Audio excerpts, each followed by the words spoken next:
खबर आपको दें कि सीटीडी ने सोशल मीडिया पर चलने वाले ट्रेंड्स की मॉनिटरिंग करके रिपोर्ट मुरतब कर ली है। ट्विटर पर चलने वाले 17 सियासी ट्रेंड्स हसास करार दे दिए। सियासी ट्रेंड्स में आम इंतखाबात और कौमी सलामती के इदारों को टारगेट किया गया है। बात करते हैं डॉन न्यूज के नुमाइंदे वसीम रियाज हमारे साथ मौजूद हैं। वसीम, आगाह कीजिएगा इस मामले पर।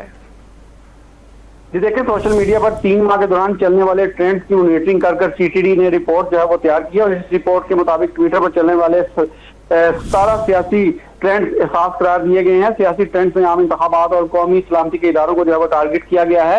रिपोर्ट में यही बताया गया है कि सोशल मीडिया पर मुल्क की दुश्मन ट्रेंडिंग ज्यादातर बैरून मुल्क बैठे अफराद ने की। ट्रेंडिंग में पंजाब पुलिस और आला शख्सियात जो पर बेजा तनकीद जो है वो की गई। फिरका वारियत बुनियादों पर चलने वाली 9 ट्रेंड की निशानदेही जो है वो इस रिपोर्ट में की गई है। कौमियत प्रस्ती, बलोचिस्तान और गवादर से मुतालिक 10 ट्रेंड्स को भी मॉनिटर किया गया है।